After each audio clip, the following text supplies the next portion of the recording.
Okay, we're live. I was watching the delayed one. Let's make sure. Got the right chat. Oh, yeah. Linus, Boris, and Edge. What's up, fellas? Welcome back. It's Friday. Everything's pumping. Things are moving. I mean, not everything's pumping. A lot of things are just setting up, which is what I'm excited about. You guys know me. I'm not one to chase the pump.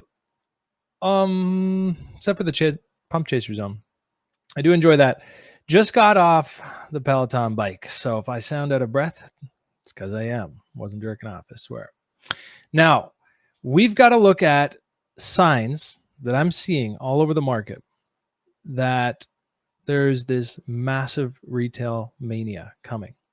Obviously, the Doge pump is, like that was almost like the confirmation for me. I was like, oh, maybe, probably. Ethereum breaking to new highs, nice volume coming in. Bitcoin not dying after the Coinbase listing. That's all it had to do. I don't want Bitcoin to pump. I want to trade altcoins. I don't have much Bitcoin. Dominance-wise, I am heavy skewed. So I'm not trading, a little bit of longing on the corn because it is breaking to price discovery. And when it decides to accelerate, I'd like to have some exposure to that too. But all those things, and then you see Dogecoin just go, ring, and it just is like, aha, they have come. So now I'm scrambling. Well, scrambling sounds emotional and rushed. What I'm doing is scouring the charts, looking for the next big legs up. Which coins? Because contrary to popular belief, you don't have to catch today's pump. It always feels good to get up some money on the day. But what I like to do is wait. Most often, because I can then move in with some, what do you call it? Conviction, size. Because it's like, oh, okay, the party is on. What is next? Echo pumps, because that's where I can move in, sleep easy, and get some size in. So I'm going to show you guys some big names that I'm looking at today. I'm pretty sure that they're all multi-billion-dollar market caps. But when you think in terms of liquidity cycles, right? Ethereum breaks to new highs, leads the way. Some of that rotates into other big high caps like Dogecoin, oddly enough. I think it's top 10 now. And then you see that trickle down. And so as much as I love my shitcoins, and I do have some bags of shitcoins. You guys know the ones I'm in if you read the newsletter at realherolabs.io. Hero spelled with an X. You guys know some of my shitcoin names. And when I say that, I don't mean like they're shit, just small caps, micro caps. I mean, suddenly 200 million is a small cap. I wasn't kidding on Twitter the other day when I said, like, that's the season we're in. I think I can get a 10x off of a 200 mil cap. Suddenly that's small. The top 100 over $1 billion. So if you want to join that top 100, now in 2017, top 100 was over 100 million. And so if you had a 200 million coin, it was like, okay, it's a mid cap. But now mid cap extends almost down to like $1 billion, below that, almost below 700. So we're marking up. The whole thing is marking up. Hey, August, nice to see you, bro. Eric, what's up? Jonesy, Howelson. So right now I am looking at what I consider mid caps: AVAX, REN, ALGO, Chainlink. And I'll tell you why. Chainlink just broke to new highs. It's in price discovery again. Not too surprising. I closed out my Hxro TIX contracts this morning just because they were up. They were up like 100, 120%, and they expire at the end of April. I think I can do some different contracts into the end of April, catch another wave. So I'm looking at that. I'm going to get the chart up here in just a sec, guys, and I want to go over sort of, it's just beautiful. The price action is so beautiful right now. I picked the exact right time to start trading on FTX, the perps. And one of the things I love about FTX, but you have to consider the risk here, is that your whole account is collateral for your perp exposure. And it's cross leverage. And that's why when you see those like crazy 30% drawdowns, which we will see sometime in the next few days or weeks, after this just gets ridiculous, and you just start aping into things at the highs, like so comfortably, like catch you sleeping, and then the next day you come and it's just like whoosh. Those can be very risky if you do what I'm about to talk about. Because I got pretty excited yesterday because I was like, man, I want some REN. And I don't really want to worry about, exactly where do I get in, blah, blah, blah. Looking at the daily chart, I'm like, just give me some spot exposure. And I had a pile of USD sitting on FTX, and I thought, can I put some of that into REN? And then I realized, yes, I can. I can put that into Ren and it'll still be used as collateral in my perps. It's not like Binance, which I'm used to using, and then your underlying asset has to be USDT.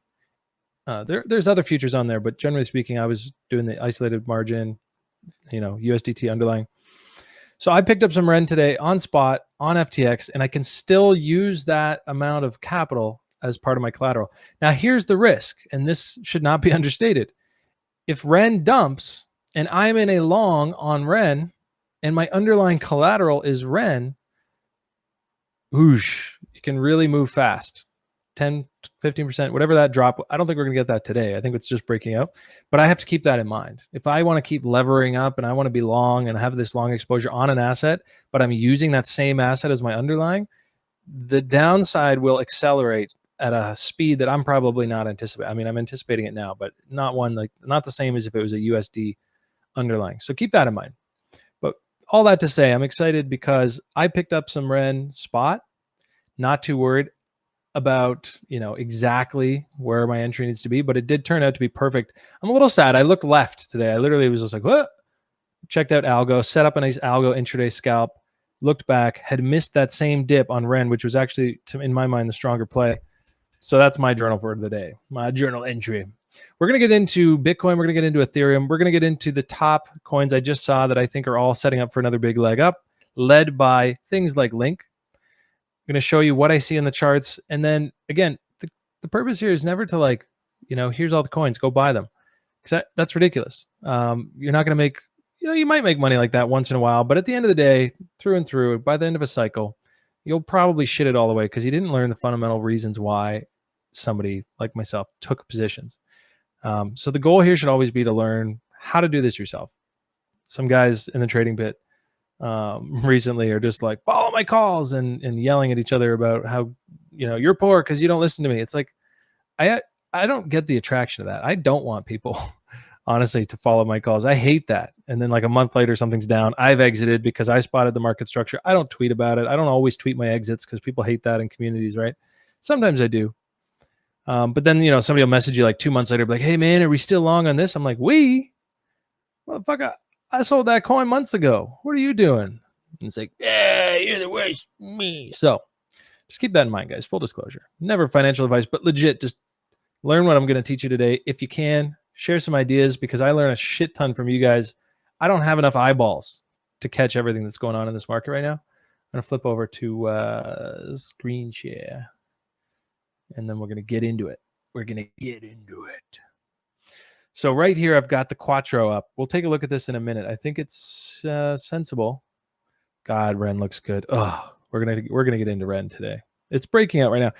It sucks. Like I want more exposure to it. Long, I would love. Like I've been doing some nice perp size positions this week, and I don't have one on that. And it's probably the strongest looking one to me, even though there's probably stronger ones out there. It's just on my list. That's the best that I've got. Now, this is Bitcoin. So, keep in mind, it's just kind of wedging higher right now. Volume is coming down a bit. All things considered, things just look so good across the market. So I'm not going to get too bent out of shape on like certain little technical things that I might be like, oh, this looks like it's exhausted. But let's draw up a naked chart and see what we can find. Because these wedges on Bitcoin for the last while and ETH and all the majors, they've just been breaking upwards. So they drive you nuts the whole way up. Then you get a few people talking about, probably some bearish divergence coming here, right? RSI is making lower highs. Started to roll over here last night in that little push up right here. And so you're saying, oh, well, we're rising wedge. We got lower volume. We got bearish divergence. That could be a bearish breakdown in the making. And that could amount to just a little pullback. Like, who knows? All that to say, it's just moving high right now. It's trending up. The market is incredibly strong. So until that does break, I wouldn't try to like front run that break right now, personally. I'm focused on the uppies, the alties. But, if that does happen, you're probably going to get something like that. So we can cross that bridge when we get to it. But right now, I'm thinking up only, to be completely honest. And shout out to the guys over at Up Only TV. They made my day. Woke up this morning to their giveaway, where they gave away a little sponsored amount of money to this guitar guy and basically, his address ended up on Twitter, and he ended up raising or making like 80K or 85K sent into him from all kinds of characters on Twitter and the followers of that. So I thought that was really dope. That's a feel-good story. The guy doesn't know crypto. He's like, what's Blockfolio? Holy shit, right? It was just like a good moment. It was really fun. So shout out to those guys. If you haven't watched their show, you should. It's on Twitch, Up Only TV. Shameless plug, because I love feel-good stuff. Now, yeah, so that's Bitcoin. Let me get the watermarks on for you guys. Sorry, I'm not going to look at the chat for the first few minutes, just because I am struggling to do two things at once. But yeah, like 1 inch, Jonesy, going to get back to that with you. And Edge, yes, trying to teach guys how to fish, because I plan to be around a long time, and I want you guys to be as well. And all that to say, guys, I copy traded a lot when I was new, and that, why not? I don't know what's going on, but I knew guys who did, or at least I thought who did, and I would just copy trade them. But what ends up happening is, you go in, you don't have the risk parameters in place. So they say like, oh, I'm long in this, it's going to go to the moon. So you just ape in with whatever size, no real plan on an exit, no real plan on a stop loss, right? And it may go your way, and it's like, great, but then when do you sell? You usually sell after a dump at the top anyway, so you didn't have a good exit plan.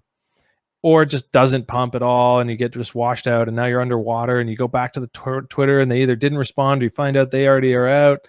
Like, that was my experience in certain parts of 2017, and it didn't end well. Like, it's not the way. It's not the way. So that's why I'm all like preachy about teachy. All right. So yeah, Bitcoin, is it in a wedge? I don't know. These things have been breaking up all year. I don't see why this would change. The horizontals look a lot cleaner. So let's draw those up. These are generally how I trade. And so what you've got here is just a break to all-time highs and now a retest. So let's just keep it simple at that. And then, did we get some nice little breakout on volume here? Nah, I don't know. This is a perp though. So I probably want to look at spot. Not really.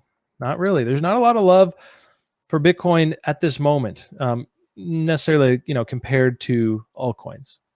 And that's what we're seeing on Bitcoin dominance. Look at Bitcoin dominance. Since breaking that key level, this is just the 4 hour, it's just been tanking. Even when it broke to new highs the other day, it was like, oh no, not.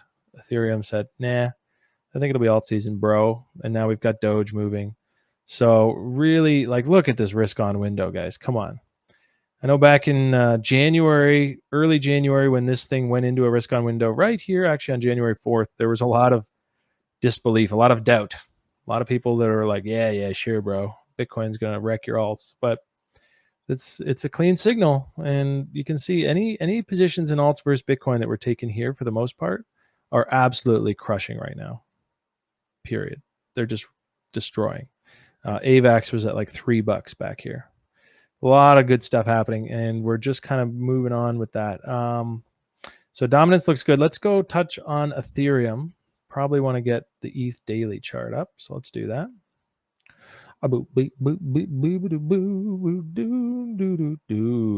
Nice. Edge says he is keeping small losses, letting winners run, trailing stops, and it's going really well for him. So congrats, bro.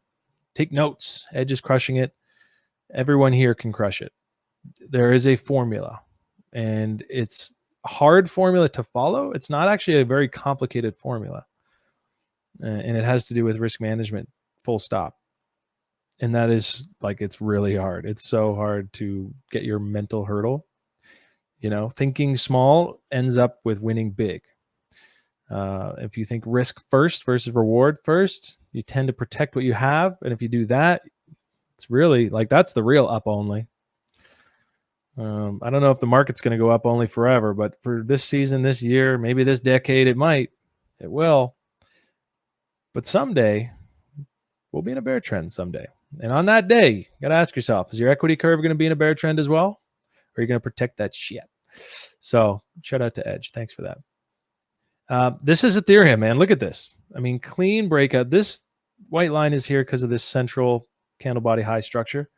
But you want to put a support SR flip here too. I mean, just so beautiful. And this is why, this isn't why. I set up a new FTX account for tax purposes. I've opened up a corporation, all that stuff. And so I'm just trading over there. And so in doing so, I kind of like had a bit of a fresh start and just kind of looked at it and was like, oh, I'm going to actually trade some perps over here.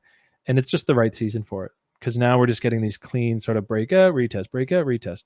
And this was just gorgeous on, what is that, the 7th last week. And then right here, there was all signs on kind of lower time frames that heading into Coinbase the other day that we were going to just get a rally. So I took some bets. What can I say, man? ETH just looks good. And I don't see any major reason for it to stop until we get at least a fib extension, which, as you can see, is like 3K. Nice little psychological number. Don't be surprised if it doesn't hit 3006 at first. Probably going to be some 2999 type shorts, 29990, whatever. And that's pretty normal. But this kind of level is where I will go back to my heavy cash life for a little bit. I mean, that's a bit of a punt comment. It's still a ways away, perhaps. Could be 3 days, could be 2 weeks. But generally speaking, up here, I'm going to be looking for signs. I'm not going to be hunting for new longs. We'll put it that way. And last time that happened, it was gorgeous. It was absolutely gorgeous. I don't know if you guys remember, but we had that. And this is what I want to talk about with Link today. I mean, look at this stuff, right? You have the big rally, and then when it breaks to new highs, I said, once we get up to this fib extension, I'm going to start to think about paying myself. And that was that Sunday, right? That fateful day. And everything just fucking died the next day. So don't be shocked, because, there's a lot of people flooding in and a lot of big money flooding in. Here's an interesting thing. 2017, it was like this retail mania, but the big boys were still laughing at us. The hedge funds, nobody was really here. I mean, at least not unless incognito. There was no public billionaires being like, Bitcoin's the future, blah, blah, blah. So right now we're seeing the beginning, I think, and I know people call me crazy, this is not the beginning. We've come up so much. I think we're at the beginning stages of another floodgate opening of this retail, but not necessarily mom and pop Joe Sixpack retail, but rich retail, millionaires following billionaires. And so, they get that. I got the 401k. I'm going to put a few $100K into Ethereum. Oh, what's Dogecoin? Oh, I'm going to put it into this. We're getting these kind of richer, because now there's a lot more things in place, like insurance, like custody, on-ramps, off-ramps, way more than 2017. I had to use Quadrica CX in 2017 to get my money out. And that thing literally disappeared overnight, months later. Thank God I was out of it. It was sketchy, unregulated. You have so many regulated options right now. And so I think we're getting a retail mania, later this year, coming up right now, whatever, but from very well-off people. I mean, there's so much capital in the world. Nobody's traveling right now for the most part. There's a lot of extra money floating around, and you look left and everyone's getting rich on crypto. I want in. So I actually got 2 calls today from people saying, hey, crypto, man. Well, I'm dabbling a little bit. I'd like to get in. So there's that next layer in the onion of people that I know that are suddenly the public sneaking in. So that's really good signs for us. And Ethereum is leading the way. When Ethereum does well, everything else tends to do well in altcoin town. I got my Kyber long still just sitting in the pump chaser zone. Really nice takeoff. I'm not really touching this one. I think it's going to hit these levels, so I got to be patient. Let's take a look at Doge. Doge is a little ridiculous. So let's take a look at it. I was actually shorting it this morning. Didn't get to. I was trying to. Not to be a party pooper, but I couldn't believe how high up it went. Yeah, fuck. Would have hit my take profit. But looking at Doge, I actually hadn't traded it all through this. Rip me, whatever. Don't care. But then I looked this morning, and even in just the last hour this morning, what was this, 9:30 this morning, and it had just been going up. So I was like, fuck it, let's see where the chaos is. And it was right here, 45 cents on the high time frames from this kind of, down here consolidation. So I said, holy shit, this could be a sick short. This thing's not worth whatever, however many billion it's at now. And the funding was negative too, which means there was a huge amount of shorts on. Longs were still getting paid up here, which told me that there was just a bunch of big money about to short squeeze the shit out of all the retail longs that had come in. Robinhood shut down last night apparently because of all the action and struggling with their Doge handling. So it just stank like shit. So I get up this morning. First thing I'm doing after I noticed that was looking at Doge. And it's a little sad because I was actually looking at it right here. And while I was setting up the chart and doing all my stuff, and then by the time I got back to okay, where should I take my position? It was already here. So all I had as far as like options go was to wait for this dump to finish, draw up my fib, and try to get short up in the short reload zone.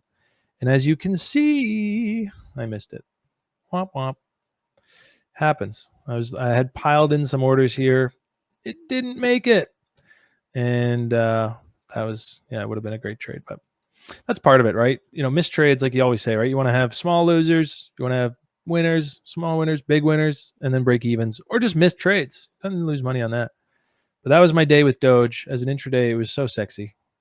We'll call it a paper trade, but either way, it doesn't matter. It just missed. I had the right thinking though, which is always nice. Let's get over to the big boys that I'm seeing. Which ones do I not have? So I have Ren, ETH, Algo. Oh no. No. Here. Okay. So here's what I want to talk about.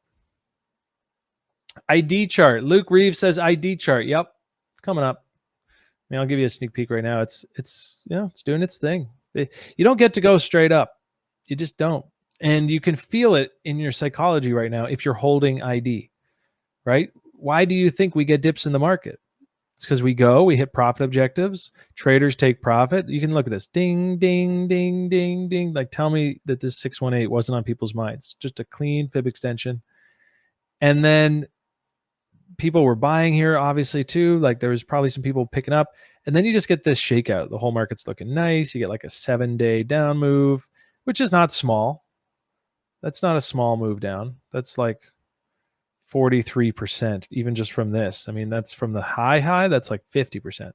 So right now, there's a lot of people who are thinking, well, I can find something better. I can sell this. I'm going to take my loss or whatever it is, my reduced win.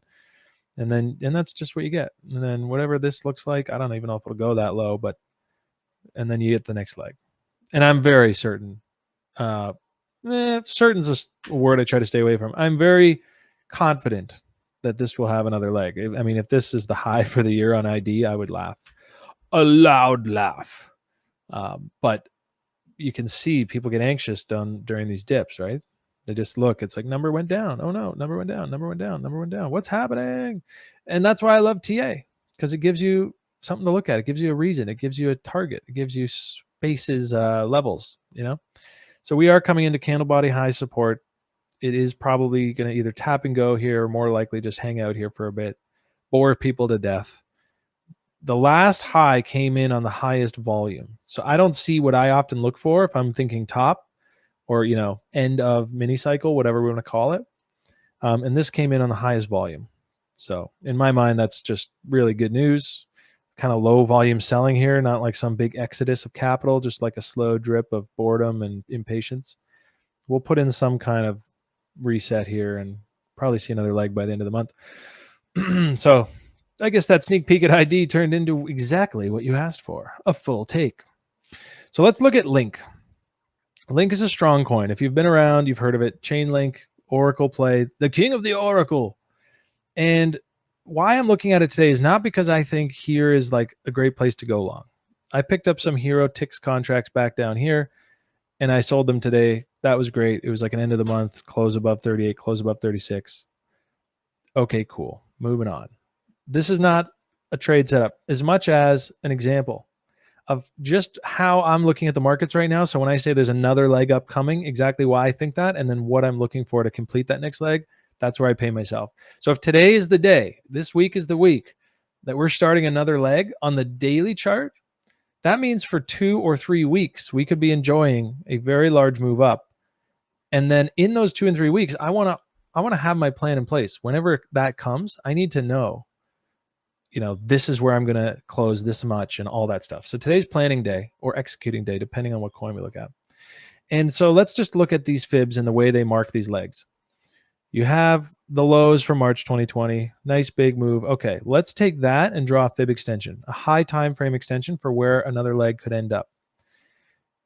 But from here, I say, I'm not going to buy the pump, but where do I want to fill my bags? Well, I want to draw up a fib retracement. I want to get that RLZ. There's a video you can watch on our YouTube about that. And then I'm thinking about this reload zone. So if you're just high time frame investing, swing trading, whatever, you can just start parking bids at things like, I park bids at like 618, 702, 786. This gave a couple of really cute taps on the 618. Never hit my sweet spot, so I would have missed if I'm trading that. And then you move on. Okay, so we've broken the new highs. Well, where are we going to go? I don't know for sure, but I'm going to start thinking about exits and take profits at the fib extension because I think I can usually buy back cheaper from those levels shortly after. And you can see it's getting play, right? Breaks through, taps it as support, breaks above, just fails. Now it's resistance, resistance, resistance. Breaks out. That was a signal. There was your signal candle, and that's what we want to talk about today. This is what I'm seeing all over the market. And the fact that this one, Link and a few other names have already broken out and confirmed this is kind of what's happening. It's very exciting because now with more conviction, we can go look at other pairs, other names that look just like this and just be like, well, there's a higher probability than normal that they're now going to follow in these steps because we have leaders taking, doing that already. So here's your midpoint, your candle body high of this consolidation. Once you get a candle close above that, there's your trend reversal confirmation. And so at that point, I look for two things. I look for dips because usually after those confirmations, you get like a test of something, whether that's just squeeze people out, fill bags, whatever that dick move is, it always seems to come. And then you want to look for volume. You want to look for new highs in volume local. So let's look here. Getting lower. Volume's trending down. Do we have volume on the screen? Yeah, we do. Beautiful. And then right here was the first kind of reversal in the trend on volume. So you can start thinking about it. But, I still don't have the market structure. So I'm just going to let that wait. But it's a nice hint. Now we get the market structure.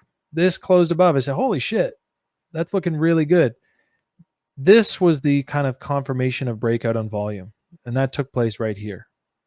So now you're thinking, okay, I got to get serious. This is a long consolidation. This really lasted from like end of Feb, Feb 20, mid-Feb. So you can say there's a lot of energy built up here. So if we break up from this point, it's not going to be like a quick exhaustion and dead. Like it's going to be like a whole new base has been put in and we're going to get some nice strength out of that. So it is really time to pay attention if you like to trade the dailies and the 4 hours like I do. So with this breakout in volume, now it's like, okay, aggressive dip hunting and not changing my thesis, not checking Twitter to see if there's something I didn't know when it dumps and I say, oh, why is it dumping? It's just what it is. It's just the way it goes. I want that dip and I'm not going to let my setup, just disintegrate because it went down, whatever this was in one day. And I'm like, oh no, maybe I shouldn't be longing. And so I come in with conviction, try to buy up these levels. And one of the things we always talk about is, now, conviction doesn't mean recklessness, right? Conviction is just like, I'm doing it, but I still have my risk managed. I still know my exact bottom line and make sure I can afford it. You get two things after those confirmed bullish market structure breakouts. And this is actually kind of a confusing thing for a lot of people. And it's, and I don't even have a perfect answer. It's unfortunate. Pump chaser zone right here. In this kind of market, when things are really hot and I'm like very, feeling very good about the chances of upside, I will look to the pump chaser zone. I say, I'm not going to risk missing this because this just looks so strong. Chain is such a strong coin, Chainlink and all that. So like, if I feel real good about it, I'm just like, you know what? I'm just going to get aggressive at the 38.2. And maybe I do that. If I'm lucky, if I can, I really like to pick up coins down here after confirmation of bullish market structure, getting those reload zones. But as you can see, great example here, left behind. That would have happened here. So I'm just doing this theoretically, guys. I didn't trade Link on this one other than my Hxro contracts. So all that to say, do you guys kind of see what's going on here?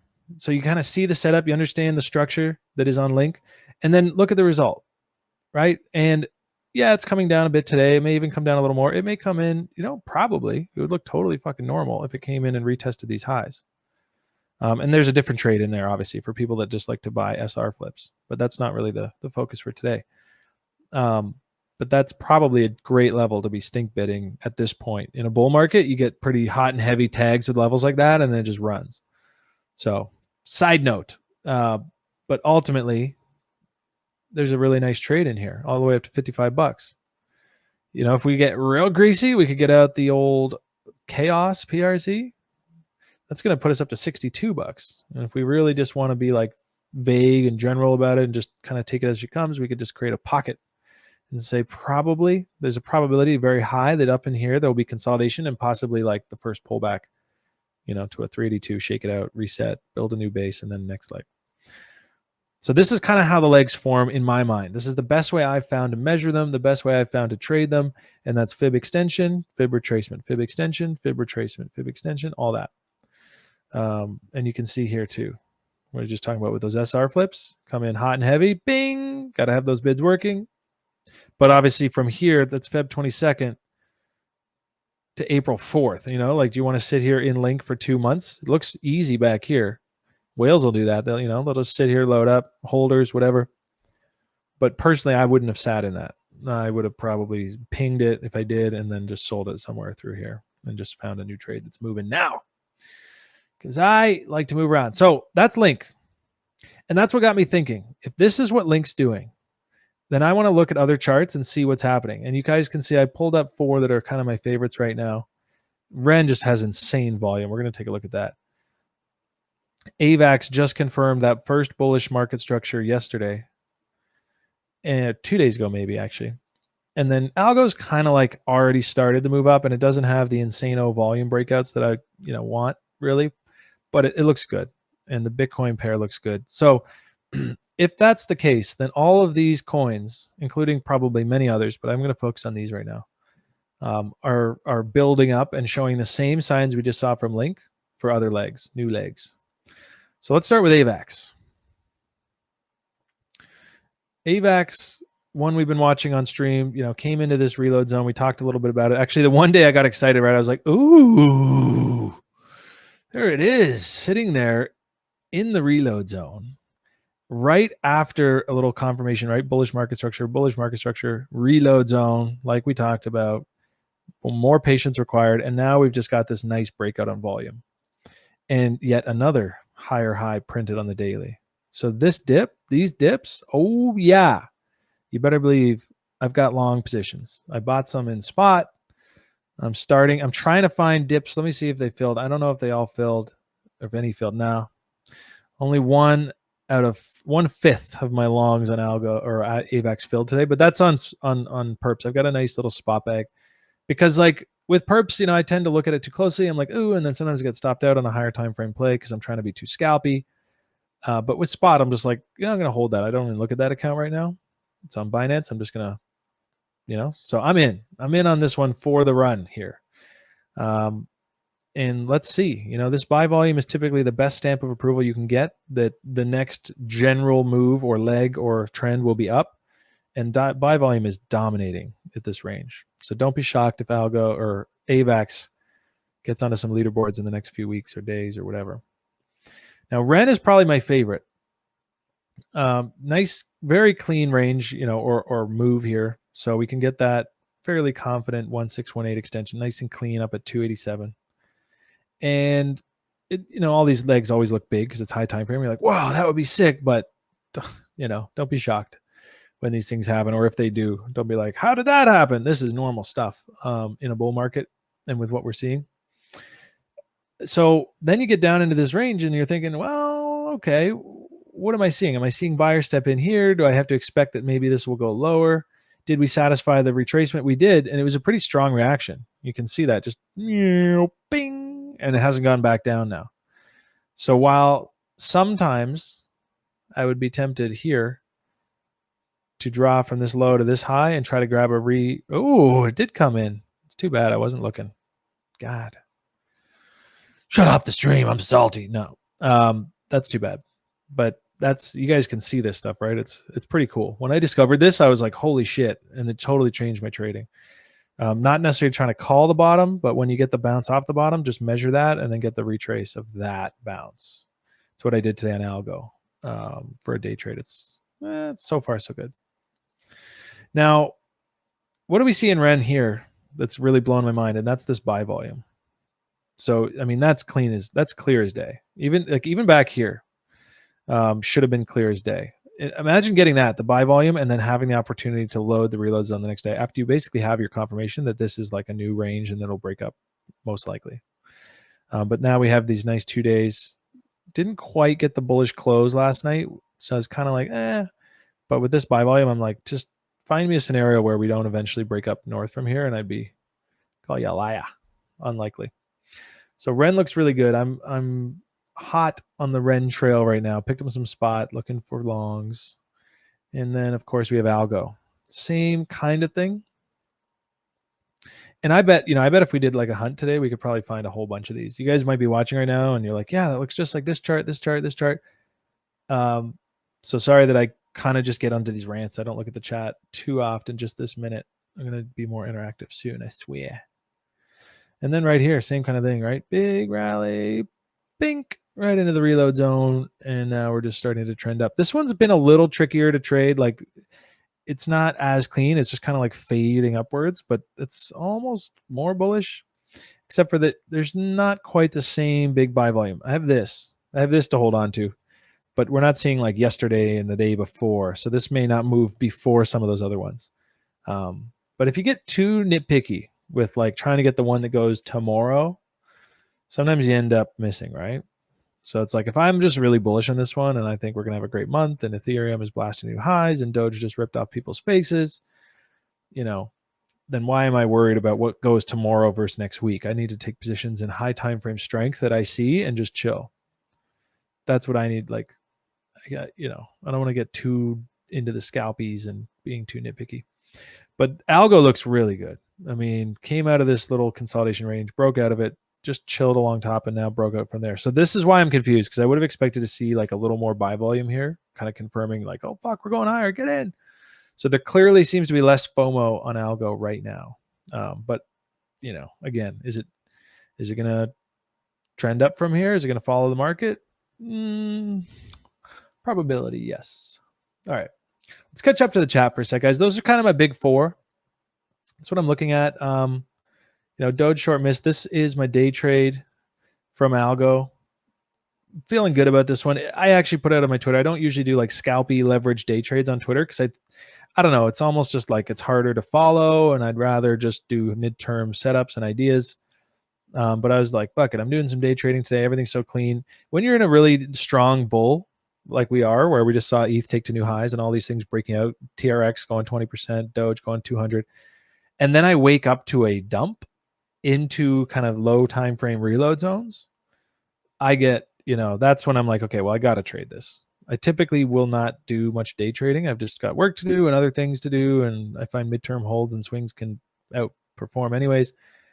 But then I see things like this, and I see a break and close to new highs on the 4 hour, and then it's like, give me that reload zone right down here. And that's exactly what we got. So we'll see. I'm pretty sure this one will fill. It didn't quite. I think I got 1 cent short of getting my half.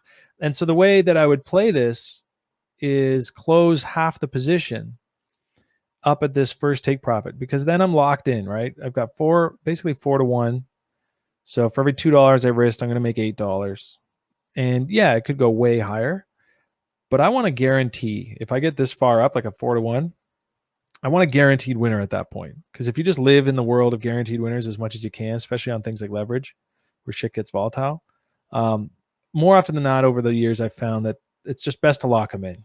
For all the ones you missed that continued on and you wish you had a little more skin in it still, the other ones just get shit on and stopped out, or you like end up closing them halfway back down because you're just like, oh, I should have.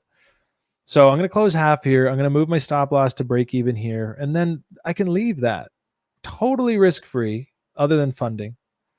Got to keep funding in mind. But risk-free as far as losing. If it comes to my stop, I've still just made money. And then we'll just see. We'll see where it goes over the weekend. I feel like we're going to have a bullish weekend, but who knows? So that's it. I mean, this stuff, God, TA is so nice when it's just clean. And right now we're just getting really clean TA in the market. Clear trends are so forgiving, right? Comes in low, draw up that local reload zone, fill here, protect that with this one local stop loss. Because if it's long and you want to be long on it, if I want to be long on this, I want a higher low here. So if it makes a lower low, fuck off, I'm out. And it's easy. It's, you're just right up against that. Nice size in there without too much risk. And then you just, break this level, retest, like, everything's just so clean. Did get front run at 618. That's annoying. There was a massive order in the book right on top of mine, but I wanted to stay disciplined and not, just be like, fuck it, I'll just close here. And I still think, we're just kind of trending up here. So whatever. Might move stop loss to break even. I don't see why I wouldn't. Don't really want it to visit there at this point. Don't want to turn this one into a loser. But I'm live, so I'm going to leave that one alone for now. Okay, let's get to the chat. Quadrica killed me. So sorry to hear that, bro. AR got crushed by Quad. That's really risky. It sucks because I got so lucky, man. I pulled out the amount that I did pull out after 2017 all went through Quadrica. And I had my largest withdrawal from them sitting for 3 months. No contact, no support. Oh, buddy. I was assumed I was dead. Then they finally arrived at my bank one day, and then 6 months later, I never went back after that. And then 6 months later, the guy allegedly died in India and just disappeared. Total fraud. Craziness. Sorry to hear that. You think Doge crash will bring down the rest of the market? Nope. I do think the Doge pump will bring up the rest of the market, though. Doge doesn't lead in that way. It's not like, oh no, the insane meme dog coin that had no business being up almost 300% in one day retraced. I guess it's a bear market. Thankfully for us, that's not really the psychology. So, but yeah, exactly. The more Doge pumps, it's almost like how big the retail cycle will be. Because think about this, guys. People are going to make a killing off Doge. A lot of them will get dumped on. They won't make any, the majority will buy way too high and sell back when it dips. But there's going to be a ton of money made on Doge. And nobody's here to invest in the future of Doge, for the most part. Let's be real. But they're going to take those profits and they're going to rotate them. Where are they going to rotate them? Probably into names like these. Nice high cap, daily charts. I mean, maybe not these four, but names like these, household names. The first ones you hear about, everyone's like, hey, what about Bitcoin? Whoa, I heard about Ethereum. It's the sharp play. And then, you get even more into it. You're like, what about ADA? Seems to be the next one I always hear about. XRP, things like that. Then Link, BNB, right? Well, these are a couple names, just one echelon below those names I just named. Name. And they look good. So, names like these. Let's look through the short list in a bit. I haven't looked at it in a few days. Serum looks like this. Oh, Jonesy, talk dirty to me, bro. I love a little serum in my life. I should start looking at it. NFY to swap NFT collectibles positions on Uniswap. Dope effect. You use NFY to swap NFT collectibles for LP positions. Yeah, I don't know. NFY. I had some. And then I forgot I had it. And then I look back and it was up from $12 to $200-$300. I was like, holy shit, this tiny nothing bag I had is worth whatever it was, $10K. I was like, fuck. So I sold it because I don't know what that project is. But that's crypto, baby. Leave a little dust laying around once in a while. Sell some positions, hold some positions, forget about some positions, and treat yourself to something nice in 6 months. When it works, it's the greatest feeling. I wish I could find your stream earlier, but I'm glad I found it all. Hellstone. Well, appreciate it, bro. Just remember my first 2 years in crypto, didn't really know, compared to now, I feel like I didn't know what I was doing. I felt at the time like I knew what I was doing, but now I know better. And I didn't find TRI, so I should shout them out because that's where I learned to trade. That's where I learned all this TA stuff. Y'all want to come learn with me and hang with me, that's great. But I am a product of that school, and those guys are still over there crushing it. A lot of them are here watching the stream today, so shout out to TRI. You guys changed my life. Love them. Love them. Great squad. Brian Beamish, the founder, an OG, 30-year vet. Highly recommend it. Do you use 1 hour and daily for perps as well? Sometimes, Coach Papa. I'm looking at the dailies now because they just look so hot.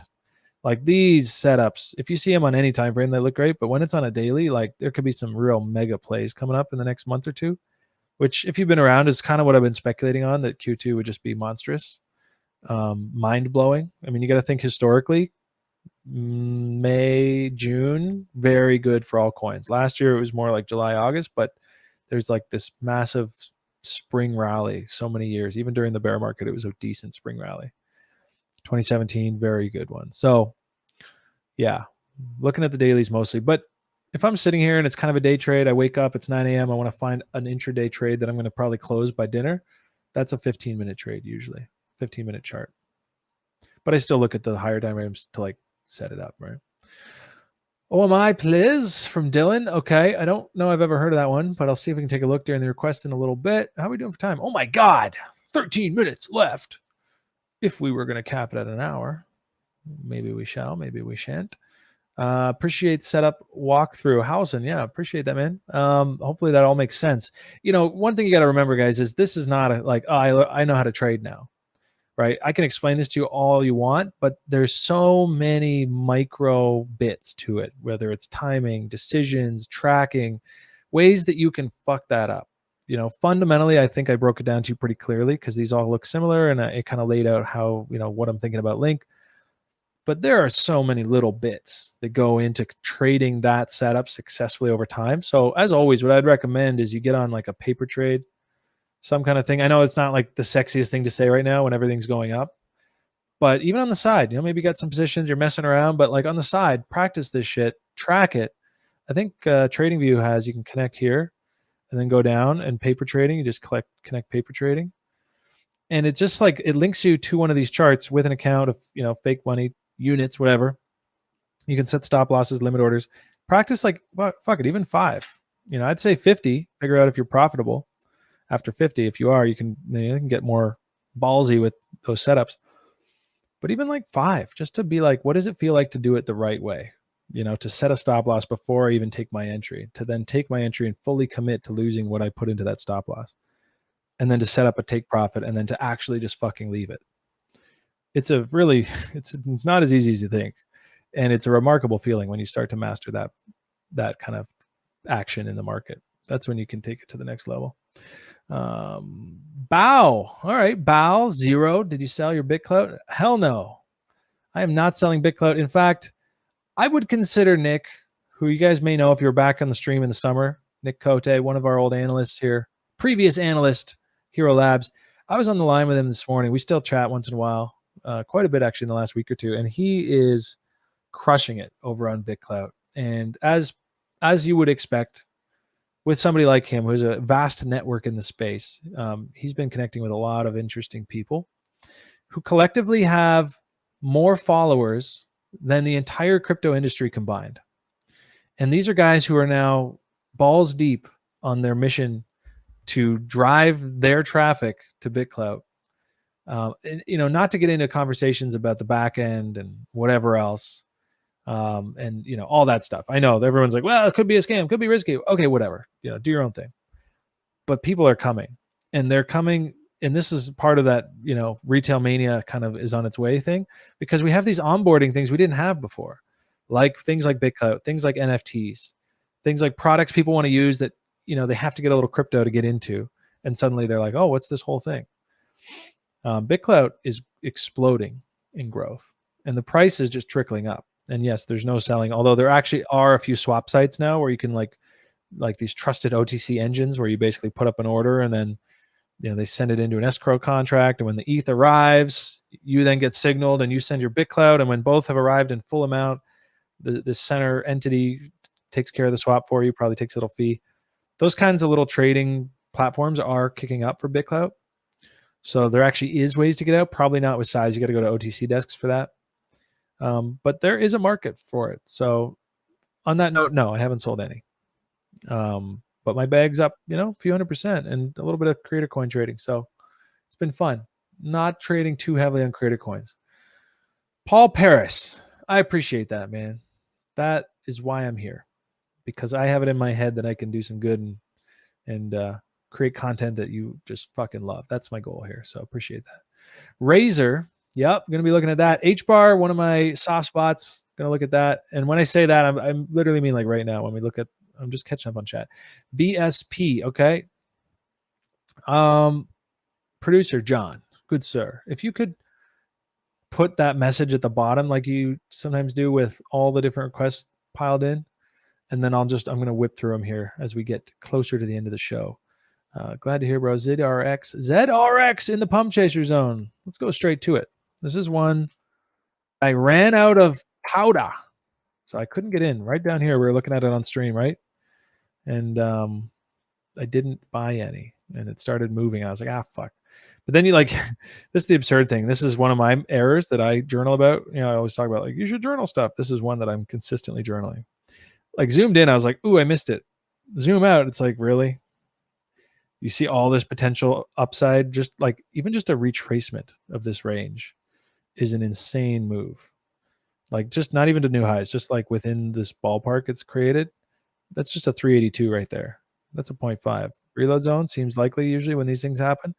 So what? I'm gonna sit here and be like, oh, move on. I missed it because of that. Like that's my error. Is that I do that a lot, and then months later, and I'm like, oh, why did I pass on that? Because I missed like a 7 or 12% move. So I'm gonna take another look at ZRX.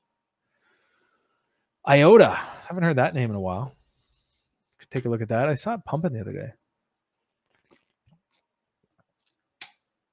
A little sip of water here. One sec. All right. Let's do this. All the porn stars getting on BitClout. Yeah, maybe bank their credit. Dude, I saw Pamela Anderson on a Clubhouse the other day. I wanted to jump in, but it was like a picture of like, oh my God, look who showed up, but it was already over. Pam Anderson. She was like the meme porn star when I was in like grade school, like right at that age where you're just like, porn. She was like our meme idol porn star. So that would have been fun. But she's on BitClout. I'd love to go on there just to like say what up and see if she'd be like, hi. I'd be like, oh my God, look what just happened. LTC. Okay, let's get into it. We've got Litecoin. And I don't know what you guys want it traded against. Typically I do USD, but lately because Bitcoin dominance is just going down, I want to see what things are going to outperform Bitcoin. Bitcoin is going up, right? It's going up versus USD. Generally right now it's like it's trending up. Okay. So just made a new all-time high. It's coming in to retest that level. Like this is an uptrend. So then I want to think, okay, well, if that's already going up versus USD, I don't want to trade USD or Bitcoin away for something that's not going to outpace that. And so today I'm going to do mostly charting against Bitcoin. For those of you who have not been around crypto for very long, you got to understand there is a very sacred relationship between US dollars, Bitcoin, and altcoins. And there's a bit of this like orgy going on, and it has trends and it has interworkings. And if you can find ways like this chart to track that, I know it's looking a little confusing, but basically this is Bitcoin dominance. So when it's going down, altcoins are going up versus Bitcoin. When it's going up, altcoins are going down versus Bitcoin. So naturally, you take that fact and you say, okay, when this is trending down, I want to be more heavily exposed to altcoins. Once it starts trending up, I want to be more heavily exposed to Bitcoin. And you just play that. And if, we've been doing that since whatever it was back in May last year. No, I just started working here at May. So probably it was through here. And then obviously that got us long on altcoins from like early January, thinking long, thinking altcoins. So quick side rant. Okay, let's get back to Litecoin. Yeah. I mean, look at this. Got to go to the high time frame because look at this ugly ass chart. Let's be real. It's just been so ugly. But if it's going to reverse down from these lows, that's why I think a lot of people are excited about it. It's like the influencer choice of the day this week. So what I see is a huge uptick in volume at the lows, first of all. So that's really promising as far as like next major trend or leg. Then you see the loss of what was the ultimate sort of lows here. I'm going to ignore this wick, whatever the hell that was. This was the pre-alt season dump of 2017. We've talked about that before. ETH, everything just capitulated on December 7th, 2017. It was so fucking gut-wrenching because it had already been going down for months. So this was like the final fucking straw for a lot of people. And then, of course, in the most savage way ever, over the next 2 weeks, everything just went absolutely parabolic. You ever thought 2017 was easy? Boy, let me tell you what, it wouldn't. All right. So we're lost these lows, trickled through, and no sellers showed up. Like right down here, you should have seen, capitulation, strong move, lost a key level. And look, the sellers just fell asleep. There was no bears. They went to hibernate. And sure enough, bing, the bull said, okay, let's run this. Run it back, Turbo. So yeah, I'm weird about Litecoin. I've never really traded it. And that's been my Achilles heel. I mean, for the last 2 years, it's been great because Litecoin has sucked. But if it's going to have a big run here, I'm setting myself up to entirely miss it. But let's see. Let's see how this develops. Certainly interested at something like this, right? Because you can already tell that's probably a little reload zone, a little retest of support right here. So if we get that in the next week or two and there's some kind of blood going on and everyone's like, "Oh no, the bull market's over." And then like that's probably a day to be thinking about that. If we get it. This was a fairly like finality kind of like bottomy looking move where it just trickles in and then explodes out. So this is almost more like pump chaser material. It's not really like a lazy reload zone. It's like the cat's out of the bag if it's out of the bag. So yeah, bullish on Litecoin, even though I'm not bullish on Litecoin. This chart looks good though. I'll say that. VSP, let's go check it out. I had a bag of this, traded it, and I don't have it anymore. Let's see how it's doing. Oh no. A little concern with this one. High APY coins who pay in the coin itself tend to struggle for sustained upside. So that was part of why I never felt completely in love with this. I like high APYs. I like the idea of staking. But you always got to remember, guys, if you stake $10,000 and you're going to get paid even 200% APY,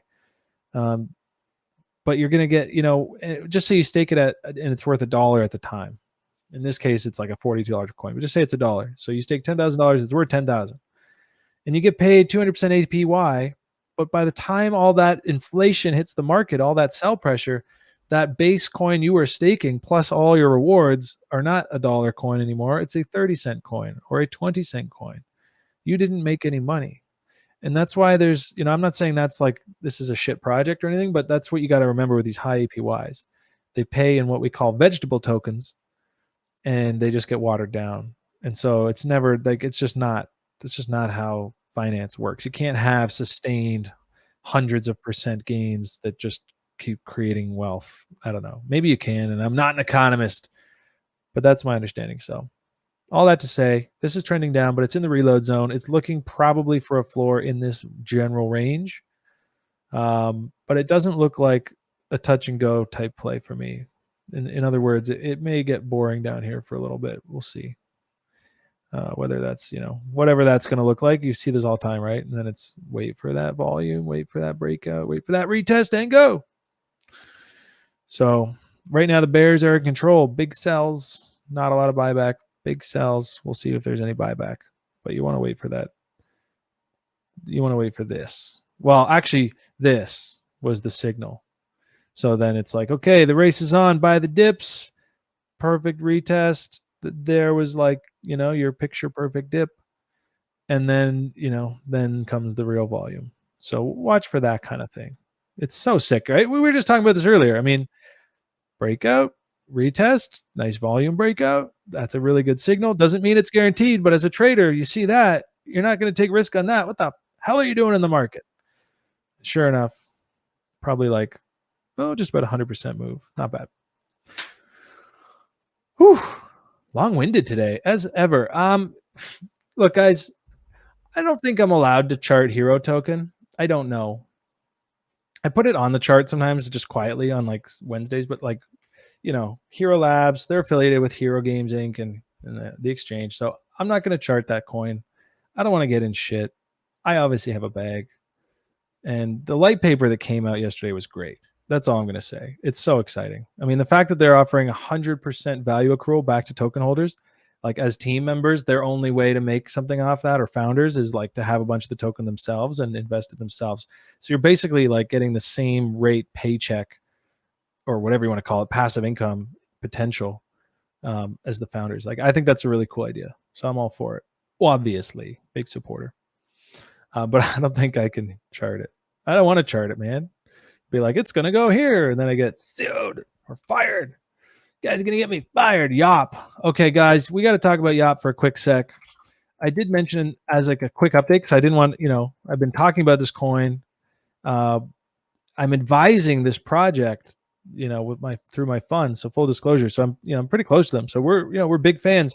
But I advise, like, point is, I don't just talk about things because I'm invested. I'm invested in things that I don't talk about because maybe they don't present a great setup at that moment. So when I was talking about this looking really fucking bullish the other day, I meant it, just even from a trader perspective. And I was like, I have some. I was like getting more because whatever. This was a theft during an OTC transaction. It was, as far as I can concerned, I don't know what I should share that I'm allowed to talk about, but I will just simply say It was well constructed over a period of months, and finally was the trigger pulled. And I don't have, I'll let the team discuss. I think the founder, I think Atif's going to do some kind of AMA or comment or statement, obviously, right? So we'll let him speak his case. But it sucks, man. You don't want to see that to anybody, and it for whatever reason, it wasn't a hack. Smart contracts are intact, and it's at a bullish throwback. But here's what sucks. Really sucks is that the person who stole these funds, they have 2 million YOP tokens. Now they sold a bunch on day one. It was like, yeah, I'm going to cash in. I'm a dick. But they're holding like 700,000 tokens. And crypto's crazy, right? You can like know that those are stolen. You can see them in a wallet, but you have no idea who it is, and you can't do anything about it because we all want decentralization, right? If you had it in the smart contract, you could just roll that back and fuck that thief. But most people want no ability to do that. And so what we have is somebody sitting with 700,000 tokens who presumably will want to sell them someday. I don't think they're here to invest in YOP. They're here to rob them. So we now have this kind of like elephant in the room, if you will. So this thing may have to chill for a bit, but the project is going to move along. The supply and demand that I saw coming and see coming to this day, locking up more tokens, getting them off the market, etc. That's all still intact, but full disclosure, as a trader, I'm not rushing here yet. I want to see how that plays out. And I want to see all those other things, right? Buyers back, buy volume from a trade perspective. From an investment perspective, I still have all of my tokens locked that I had in a 90-day vault till June. So I'm not even not too bothered about local price action. And it's actually really good news that it wasn't like some hack or fatal flaw. It was literally just finessing of human nature. So not great, not good, but survivable. That's all. Ray farming, Boomer, I'm not Ray farming anymore. I have my Ray staked. I was too bullish on the market to leave it in there, farmed against USDT, maybe get diluted either way. And it's just kind of hard to track. So I ended up just with like a one single staking my Ray. Social engineering. Yeah, that kind of thing. It's incredible, man. It's a scary thing. We should probably, it's a good subject. I'd love to bring someone on who's like really up on that stuff, because it's a fascinating subject. Like the length that people and teams will go. I'll tell you one crazy one, and it happened to a couple buddies of mine, I think a year or two ago. They were talking about, I don't know, some kind of deal between each other. I really should have more details. It's a shitty story otherwise. But basically an exchange of wealth, like an OTC deal or whatever. And you know how people will create a fake account, right? And then it just looks like you, talks like you. They, if you ever ask for help in a community Telegram, you'll usually get a DM a few seconds later from a fake account of like support. It's crazy. They'll fish in there, and then when you ask for help or you say, "Oh, I don't know how to unlock my tokens," or "I need help," you'll get DM'd right away by support. So you just think, "Oh, that's really efficient. That's great. They just DM me," but it's fake. But you can usually spot them by the name or whatever. Anyways, this one I'm going to tell you about. There was 2 scammers, and they had faked each of my friends' accounts, and then they forwarded each message from each other one. So like one scammer was talking to my one buddy, pretending to be my other buddy, and the other scammer was talking to that buddy, pretending to be the first guy. And they literally mirrored the conversation back and forth like a game of tennis. So every time my buddy said something, they forwarded, copy pasted that, pretending to be him to the other buddy. So my 2 buddies think they're talking to each other, but they're actually talking to 2 scammers who are like flip-flop mirroring the combo. And this went on for days, basically working through a deal. And then finally, I forget how they caught them, but some way through the thing, or they had already exchanged. Oh, that's what it was. So that they already exchanged addresses prior. So when they finally went to do the exchange and these scammers like gave wrong addresses, they were like, bro, what? Anyways, what a crazy thing. You find out you've just been chatting with some scammer for weeks, while maybe later that day getting on a phone call with your buddy, and then, like not noticing anything's up because you think you've been talking to him all day and he thinks he's been talking to you. Like, oh, weird. Oh, so that's social engineering. So anyways, I don't think that's what happened with YOP, but fuck. Okay, I got off topic there. Where did I? Let's go see MATIC. MATIC's on my short list. I am actually long MATIC right now. Slightly underwater. Let's go take a look at it. MATIC P. Yeah, MATIC is looking like that. kind of. Let's clean it up. Same kind of thing. Whoops. Same kind of thing we've been talking about, right? Almost the same as those charts. And then you have that confirmed bullish market structure here.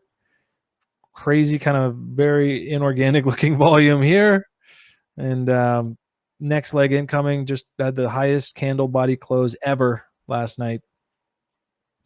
So yeah, MATIC, I bought this little dip today locally. It was like a scalpy thing. I don't know. Don't have it on this chart, but picking up here, risking just very tightly to these lows. So we'll see how that works out. But I would like to get some spot, so I don't have to worry too much about that. So MATIC looks great. I agree. Dips, though, I'd rather dips. It's up a little high in that little range there. Hxro. Okay, we'll do a couple ones I never heard of because maybe I learned something new. Hxro Exchange. Oh, I've heard of this one. I heard it was really bullish. Ah, fuck. Should have bought some. Trending up today and this year. What is that? January 12th.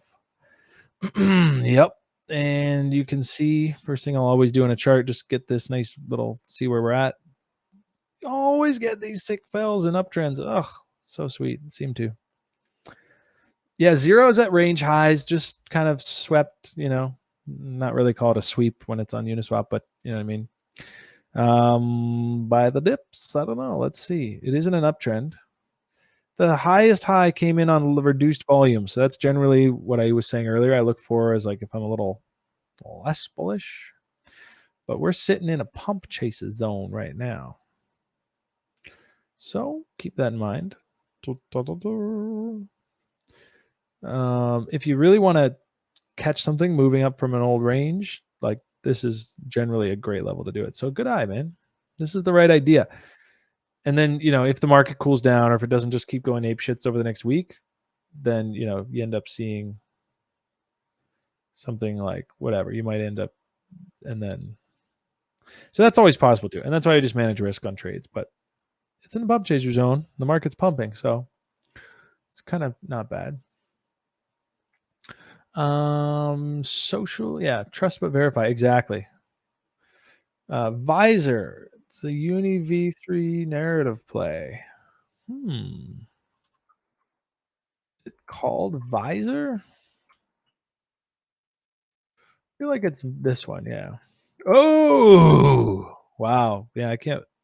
I'll tell you right away, I can't buy that. What a sick pump, though. Somebody did, and somebody's happy. Especially if they load it up in the reload zone. You guys understand my life now, switching back on these because it's not automatic. Oops. Yeah, wow. Another reload zone, another dollar. And if you get in here, we basically have all the things we just talked about, right? Get to the reload zone, reverse, confirm a higher candle body close than the midpoint high. That's your market structure reversal. Now we're in an uptrend. Buy the next dip. Did we get volume to stamp the reversal? Yup. Nice little signal. Didn't waste too much time. Boom. Sometimes it happens like that. But the signs were all the same, right? It had all those pieces. There was nothing new here. And what's sick is, it's not luck. It's not like, oh, that happened after these things set up. Like this is something you can actually find all the time. And when I say all the time, I mean many times a year. Sometimes like right now it's happening everywhere, but then we might get into like a cycle point where it's not happening anywhere. And at that point, it becomes like a game of how much money can I hold on to when it's not optimal?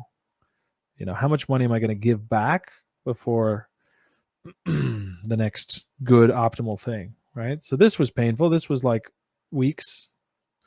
People sitting here going down, but then you get that reversal, higher low, higher high, confirmed by the next dip. Because I saw volume and I said, that's probably the lows. So sick, man. I love this stuff. I just could look at these all day. So let's keep going. This pump is from a guy with 100 million or so. He bought 1,200 ETH worth. Okay. This is the cool thing too about DEXs. You can actually just look them up. Be like, oh, I know that guy. Yeah. That's old PD Pete. He just bought 1,200 ETH worth. Then you got to find out. I wish I could find out what his long game is. Because if he's about to dump 1,200 now, 3,600 ETH. Ooh. Awkward, mate. Got off Yopic. Yup. Yeah. Thank you, Thomas Avery. Well said. Well delivered, sir. You can hop in on the rope Solana. It's in the reload zone. Okay, let's take a look at rope. Oh, you know what I'm noticing, guys, too, which I love? The way that, you just dropped like a hot, we'll call it request or suggestion, but you're speaking the language now. So now it's like we're getting better. Like our quality as a community right now is going up because people are watching. They're like, okay, so I've learned about reload zone. I've got an idea of these fib extensions, and now you're like, when I first came on here, like all the charts and everything everyone wanted to see is like, show me this thing because it's up on the leaderboard and it's pumping. And so there wasn't too many ideas coming from the stream where it's like, oh, well, let's go trade that. Okay, I'm rambling. Where the hell's rope? Where's the rope? I don't see it on TradingView, so I guess it's over here. Yeah. Rope. Okay, rope is in a reload zone. Is this the one? It's a very illiquid looking chart. I mean, rope, like, I don't know. This is one of those ones that if it was legit, I would miss it because of the name. Like, wasn't it like it launched during like downside too? And it was just this like connotation with hanging yourself, kind of dark. Maybe that's just my brain. But I don't know. Like, is the future of finance going to be something called like cope or rope? I don't know. Probably. Cope's been going up. I have no idea what it does. But it's one of those ones I never look twice at because of the name. Don't do that though. If something's getting talked about a lot, don't think you're better than it just because you think the name is silly. Go look it up. There's a lot of big projects I missed just because of that stupidness.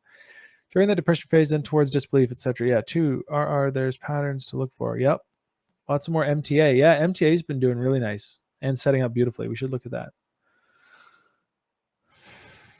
Dope. RT. Oh, thanks, Mitch. Appreciate that. Yeah, hit us with a like and a sub if you guys are watching. I think Wednesday we had lots of great viewership and likes. No new subs. So that means that either everyone watching was subbed or we just forgot to mention it. But if you guys want to hit us with a sub, that's like the #1 metric that I talk about at our weekly meetings when they decide if they're like, are you being successful? Should we keep you on the air? Should we fire you? It's really all about subs and growth. So hit us up, boys. I appreciate it. Just kidding. They're not going to fire me if you don't sub, but por familia, por favor, senor. Cope is an excellent meme. Yeah, Siri loved it. Visor bag is now bigger than Yop. Okay, loading up on Visor. Oh, yeah. I mean, because it just mooned. Don't you love that? When a hold that you had that was medium becomes your biggest hold, there's like no greater stamp of approval. Okay, just for you then, because you sound like you have a massive bag, do you want to take a look at some chaos levels? One of my buddies, the one I always talk about on Twitter, like at Shillpill, we like to tease him. I mean, he's so good at finding the most cracked out gems ever. Nobody's talking about them. There's no volume, no liquidity. And he decides, and then he's chatting with the devs and he finds the one that's just going to smack. And he tells us, oh, this might smack, but it's probably a scam. And then he just goes and buys like a couple ETH worth. My God, my boys, let me tell you how many times these things have come out and just 100x'd. He was in VETH before VETH was in VETH. Okay, that thing just went 395x in the last 30 days. Okay, but then we'll be up there and he'll be like, okay, just another 10x and I'm going to get out. I'm like, nah, bro, you're getting out now. I'm coming to your house. You're selling some. So we're having fun with him. But he has been unwinding responsibly some of his, certain positions. Thank God, because you always want to see your friends do well. Making the money's part one. Paying yourself, that's part two. It's the harder part.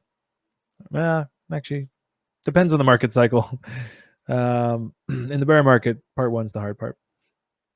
So that's a pretty sick, that's a high time frame move, dude. That's another 2x potentially. And it might come in two parts, right? Where you're just like up and then so it might be a little bit of a wait, but oh my God, this thing looks hot. And you're looking at a $5 chaos PRZ if it hits. They don't always hit, but they sometimes do. If it does get up there, you can expect that to get a reaction. Oh my God, this thing's been smacking lately. Lily V, thanks for the love. I appreciate that. Got to keep this rocket on air, broski. Boomer, yeah, send us some love. Let's get to a few more charts. What was that one? I said Jonesy was buying it. Always like to know what Jonesy's in. Guy's a shooter. Let's go see MTA. I took a futures long on this not so long ago, around $3, but I don't have it anymore. This looks, ooh, okay, this looks promising, but we have to start at the beginning. So let me find it because I know I have one. I think it's the perp. Yeah. Okay, so look at MTA on the daily. We can get rid of this. Wow. Has that been there for that long? Oops. Nope. Okay. MTA just looks good. You know, put in a bottom formation, nice breakout on volume, rally, comes into historical resistance, comes into the chaos level we just looked at on the other chart. Smack down, retest, fail. Okay. Now we're back down in here, consolidating through the reload zone. Standard shit, right? Look at this all the time. Makes that midpoint, breaks it out on the rising volume, just like we talked about.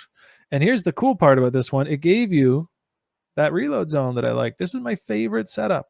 It's so easy to see in retrospect, but at the time, I'm often not looking at most charts. Let's be real. I can only look at one chart at a time. But this was it. Like, this was the perfect setup. You get the volume coming out, you get the confirmed market structure, just follow it up, see if you can get a reload zone fill. Oh my God, sweet spot tag.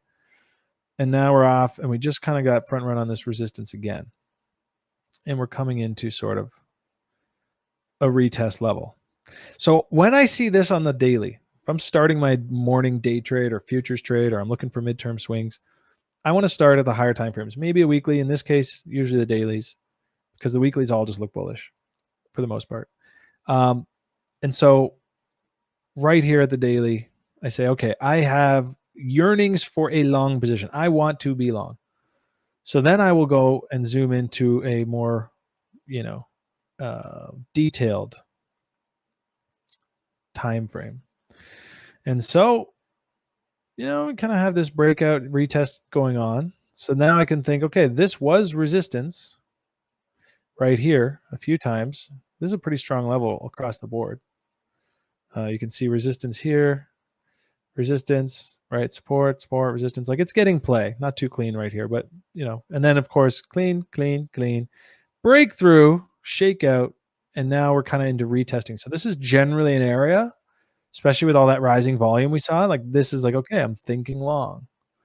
And that can zoom into today. I was like, okay, I want to trade this today. Well, look what we've got here, guys. This is actually kind of cool. Like, live on the air, right in the zone. So right here would be my range that I'm going to look at. And I see, where the last rally started from, breakout, and it ran. And now we're in the reload zone of that range. Pull it up, and we're just right in it. Don't even have to draw it. You can just tell. It's going to be down there somewhere. 88.6 tag. And now we've kind of put in this next little consolidation range breakout, and we're moving right now. God, the start of this stream, this was like the perfect buy spot to take some risk that way. But keep in mind, this thing, it did that here, and then it just M top fail. So this is not like, oh, we're definitely going way higher, but you can see that this looks really nice based on the daily. We're at a throwback level. And then zoom it in, and you're at this key SR level in the reload zone, having just broken out, well, some volume bubbling up. I wouldn't be surprised for one of these future candles right in a few minutes, like before the end of the night, to be decent high volume. I'd want one to be high buy volume, because all the things we just talked about, this thing looks set to go. So if once that cat's out of the bag, you want to see some big money going, yep, send it. That would be a really nice thing. At that point, a little late to be rushing in with anything leveragey, but this looks great. Great. See, I knew I wanted to look at what Jonesy was buying. Goddamn legend. Every time frame for MTA right now looks like I want some. Having said that, I don't have any. So, let's take a look at ALGO. It's almost up there. The one trade I'm looking at today, because it's about to hit my take profit, I hope. But just got a little move. Whoa. Coming in close. Hopefully I can bring the register on the air. All right, let's go take a look at Woo. DeFi Goat wants to see Woo, and so do you. No, so do I. Woo Trade Network was a few hundred. The last time we looked at this was a blast of volume coming in. And it looks like that persisted for 2 more days because I remember there was 2 bars. So we just got 2 even higher highs. And, I would say these are both just higher highs. I'm not going to be like, oh, this was a lower high. Technically it was, but this just looks really strong. It doesn't look like a top at all. So other than that, what you have is this downtrend. It's amazing when you squish a chart how not overextended it looks. If you want to be bearish on something, just chart it like this. Right? And then your brain just thinks it looks heavy, like, oh no, it's so high up, gravity. But if you want to be bullish on something, just squeeze it. You're like, oh, it's barely moved. What the hell? It's just getting started. So in a bull market, you're probably best off seeing the bullish side of things. And in a bear market, you're probably best stretching your charts and making them look really heavy and bearish. So if that helps you, that kind of psychological trick, then squish your charts a bit. It's like kind of starting to accelerate. What's happening to Woo in the next month or 2? I don't know. But I see kind of this happening to like so much of the market. But Woo, yeah, Woo looks good. Woo looks really good. So I guess useful information. Everything looks good. What else can we say? Well, we could say this. We could say that's a pretty cool throwback level. If that comes in and I want to be long on Woo, that's the next place where I want to do it. If I can, right? But if you treat the market like your bitch and you just be like, like make it your bitch, make it like do what you want. And so I'm going to get long on an asset that comes to my level. I'm not going to chase something because somebody on Twitter told me it's about to break out.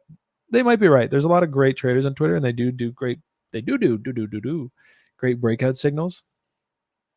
But that's just like, it's a sweaty, and we talked about it earlier, so we won't get into that. But it's not my favorite way to trade. But if you can start to come up with these levels, and then it's like, yeah, I might trade Woo. We'll see. We'll see if the market wants to trade Woo where I want to trade Woo. Get in here. Now I'm in a Wu-Tang strong position, risking against whatever lows, although it's Uniswap, so probably just aping in and not looking back. Whereas if I buy here and then this thing does like an ID for 7 days, which is very possible, if not probable, then I'm missing out on some of those other hotter coins I just looked at. So yeah, let's see. Get into a habit of making the market come to you, though. There's always going to be another trade. There's always going to be another asset. There's always going to be another pump. So don't need to break rules to chase one, because there are going to be so many that will fit your rules perfectly. Whatever those rules are, you got to come up with some. I'm sharing as many of my rules as I can. You got to get serious about this shit. Write down on a document, like a Word doc, trading plan or whatever, get yourself on paper. You'd be amazed. Set some goals, rules, limitations, risk parameters, all that. Depression phase, disbelief, and it booms up. Yep. Wouldn't disagree with you there, all total war. Oh, Bow. Yeah, let's take a quick look at Bow, because last I checked, it was up in some crazy pump, and I bet right now it's down in some reload zone. So it's been a while. Ooh. Okay, so let's see. Do we have the makings of exactly what we've been talking about today? Let's start with the standard. This is very rinse repeat. You guys will appreciate that, as I do, with this style of kind of analysis, is that it's the same thing on every chart. I don't need 20,000 fancy tools. I know how to use a lot of other tools, but I find that I ended up working just with the ones that made the most sense and were simple. Ain't nobody got no time for that. So I started using just fibs. But they don't have templates on what's it called, ChartX Pro, at least not right now. I think there's a new beta out for this, actually. Tried it out the other day, but didn't try it out, but like I opened it. Maybe they have indicator templates. I asked them in their Telegram to make them, so that was like months ago. We'll see. Maybe they listened. Okay, yeah, like Bow. Think about all that time, when people first brought this up on stream and it was just up here. I said, hey, great trade, not touching it. Let's let it come down into the reload zone. Here we are. About a month and a half later. What a waste of holding on to that would have been for a guy like me who wants to trade the action. And now we've got this 786 tag breakout like we always been talking about today, and then like nice volume saying, I'm done being a bear. I'm done being boring. I'm probably going to break out soon. That's kind of what that volume tells me. And now we've even got it probably, is it in a local reload zone? Is this a setup? Is this a setup we got here live in the air? It's always nice when there's like not just doing hindsight trading, but it's like there's actually something we can chew on today. Yeah, this is kind of like in the pump chaser zone right now. You can imagine. Parked in it. Oh my God, dude. Bow wow wow. This reminds me of Little Bow Wow, spelled differently. Remember that guy? I was in like grade 7 when that guy came out. That kid. Little Bow Wow. Okay. Yeah. Look at this. I don't know. I don't know what bow does. You want to give me like a 1 comment shill? See if you can make a bow holder out of me. This looks as good as any chart I need to see, like for a Uniswap coin. When you just get this, this was insane though. Look at this thing. Whoop, that was like a 591% rally. No, 591x. So, okay, let me play the bear case. Because I don't know why I feel the need to do that. But when you have a pump like that, usually there's a lot of work that needs to be done on the chart. If it's like a simple leg 1 and then you can consolidate for a little bit and then you can have a leg 2, that's kind of what we saw with Badger or what we're seeing right now. But then this is like an absolute, like that's like a full cycle. That's like a fucking face melter. So generally speaking, there's just more cleaning up to do. So you might end up with something a little more like elongated and annoying. Bigger the pump, the longer the cleanup. The longer the cleanup, the bigger the next pump. That's a good tip. That's mostly true. Keep that in mind. But all those other things aside, looks great right here in the pump chaser zone. Worth a spot for me to take a little risk. If I had free Ethereum, Bow would probably make the cut for my short list. Badger looks pretty good. Again, one of those ones that was really hot. I actually did trade a little from whatever it was, 23 bucks up to something, and then cut it and was like, I'll wait for something, like this. And we got it. We actually got it yesterday. So how's that for timing? Confirmed market structure. Do we have the uptick in volume? Yeah. I mean, enough. I would have liked to see like maybe a new high to stamp that last breakout. But this is good enough to say that there's some volume here. You can see, though, on the varying degrees, right? Like, Ren is probably the best example right now. That's why I'm so hype about it. Because, just look at this. It's still in this bloody range, and there's just this explosive volume. That's like the best signal you can get for where the whales are about to start doing their dirt. This one, it's there. But is it as strong? Not really. Is it still probably going to take another leg and end up at 146? Yeah, probably. So is there any point in splitting those hairs? I don't know. But this one, this one might need a little more time, but can we get up here? Can I get a local reload zone? Maybe just a pump chaser zone. And then we're just, Badger's back. Oh, no, wait. That was the local high. Do it again. That's what I see on Badger, man. It looks nice. And I bet if we put a chaos PRZ in this consolidation somewhere, we could probably line it up nicely with the fib extension. It looks close. By my eye. Let's see. You want to take the mid-low to the main high? Oh, my God. There it is. I knew it looked close. That's sick. So that's a really strong level on Badger, man. If we get into price discovery and you're asking the question, when should I sell? I can't give you that answer because I'm not a financial advisor, but I would tell you to start learning this shit and figure it out for yourself.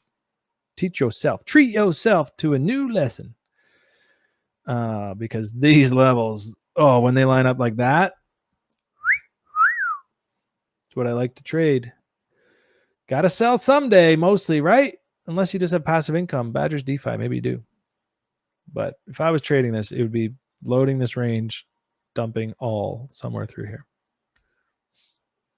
Or dumping 90% and holding a free position plus whatever profit I already took, and then having that final 10% to just do what it's going to do this year. Because dumping all typically this early in what I consider to be a much larger bull this year, it's going to end up being pretty painful. Secret. Oh, yeah, we can look at Secret. Speaking of positions you have that end up being one of your biggest, I think Secret is now my third largest bag. Just looking over here. It's my third largest bag after ETH, number one, which I don't love. You know, I think I can get better dollar returns than ETH. But for now, that's where I'm at. I've got a nice, that's my base. You know, I switched it from BTC to Ethereum, which is another thing. Oh, God. Here comes the side rant, distraction rant. But yeah, like when I see Ethereum do this and I see Bitcoin dominance doing that, I'm not sitting in base Bitcoin. I mean, I'm trading against Bitcoin. I'm selling it for altcoins. But if I just had like some Bitcoin left in a wallet that I'm mostly sitting around, like I'm flipping it to ETH. Not for a quick trade, not with a stop loss, not for all that, just general like tectonic plate shift. I'm like moving my shit over there because this thing looks so ready to outperform. And not for today, not for next week, but like for months. Months. What is that going to look like on here? I don't know. Is it even going to happen? I don't know. But I'm placing my eggs in the Ethereum basket versus Bitcoin. Now let's get back to what the thing was, Secret. Okay. So all that to say, my biggest bag after Ethereum and ID, yes, it is still my biggest bag. I trimmed a little bit. I trimmed 5% twice on ID, just in case anyone's wondering. And you don't want to be like, I actually know what your wallet is, and I saw you sold them. Well, you were right. Somewhere in here around 160 to 180, I sold 5% of my bag twice. But I mean, come on, I loaded up down here. I can take some profit without exiting. Secret looks great. I'm super bullish on it.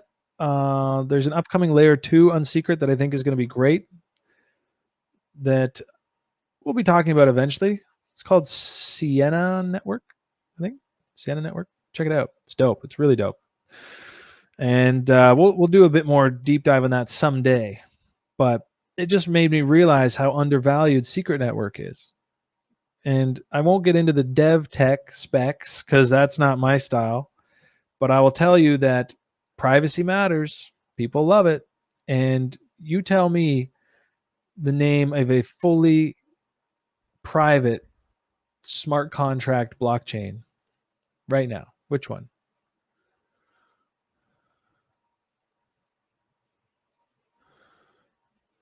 Oh.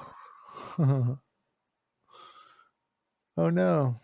Somebody just called me a dork on TradingView. Oh well. You're mean. No, I think he just said that I don't know. Whatever. Let's look. So distracting. Let's look. Okay. Monero. Dusk. Okay. Is Dusk smart contracts? Enigma. Yeah. Hansa. I feel you, man. ENG. MIT backing. Monero is actually now bridged to Secret Network.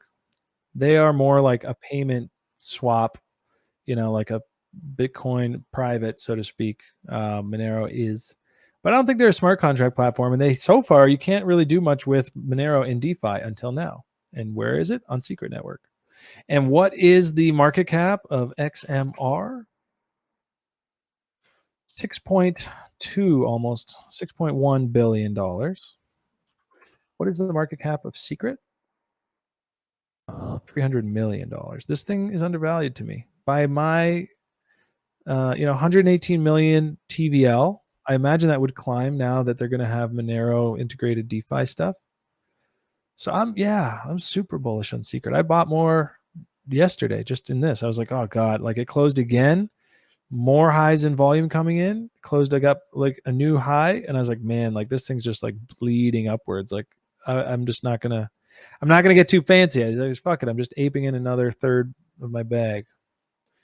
So yeah, you can see what I think about Secret. And this is like trade stuff. I'm going to have to be really careful with this one. I feel really good about this project in general. Like I kind of want to become a community member for a bit. So I don't want to like get up here, sell, get distracted, forget to buy back, and then miss the whole thing. And then like at the end of the year, I'm like, I knew it would be a $5 billion cap. Why did I sell? So much like ID, I'm feeling very community-esque about Secret Network. So I'm glad you brought that up. That was in the newsletter this week. It's on my heat map, and those are all the reasons why. I mean, there's a lot more. Look into the project. The guys backing it, I mean, Gigabrains, some guys from MIT, like some real legit people working on this thing. And it's just getting started. It's like, name me one project that's built on Secret Network. Bet you can't, but that doesn't mean they won't. It just means it's early. When I like to get hype about something. You know, the other thing too is like, you want to think like, okay, can I picture this shill? Like, can I picture somebody like shilling this to me at like 5x the price I got it for and then still calling it cheap? And yes, I can. That's important, right? I'm, you know, like I want the coins where you're like, I see this narrative. It's strong. It's big, fully privatized, like smart contracts, whatever. And I could see it at 2, 3, 4 billion. And then somebody at that point being like, look how cheap it is. It's going to be 50. Like, yeah, I do. So at 300, fuck yeah. And then all I really need for a hold is a double. I just need it to go up from wherever I bought through here last week, through here yesterday.